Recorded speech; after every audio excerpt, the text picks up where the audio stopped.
Dans l'actualité également, la mobilisation des enseignants en lycée agricole.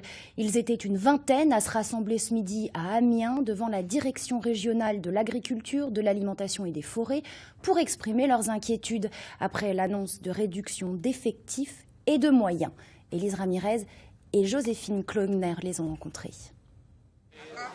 Le mot d'ordre de la manifestation, défendre la qualité de l'enseignement agricole public. À l'origine de la colère de ces enseignants, la baisse annoncée de 2,66% de la dotation globale allouée aux 11 établissements de la région d'ici à 2021, soit l'équivalent de 11 postes et demi. Selon le syndicat, les établissements agricoles sont déjà asphyxiés par le manque de moyens. On nous demande de préparer les élèves au même diplôme, en répondant aux mêmes critères, avec beaucoup moins de budget. Donc il arrive un moment où on n'arrive plus à travailler, c'est pas possible. Cette baisse de dotation devrait s'accompagner d'une augmentation des seuils maximums d'élèves par classe, ce qui inquiète les enseignants. On sera plus sur du travaux pratiques en établissement, en imaginant qu'on ait 2 ou 3 tondeuses qui tournent et 18, 20 gamins ou étudiants, peu importe, qui soient la queue leu et chacun pousse la tondeuse 10 minutes, un quart d'heure pour voir comment ça fonctionne. Aujourd'hui, on va mettre dans le marché du travail des jeunes avec moins d'aptitude à l'utilisation de certaines machines dangereuses, comme une tronçonneuse par exemple.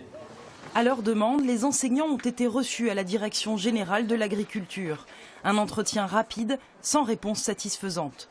Selon la directrice adjointe, la baisse de dotation ne peut être révisée, mais les discussions ne sont pas figées. L'enveloppe est attribuée au niveau national et donc il y a une baisse générale liée à la baisse d'effectifs générale sur l'ensemble du territoire.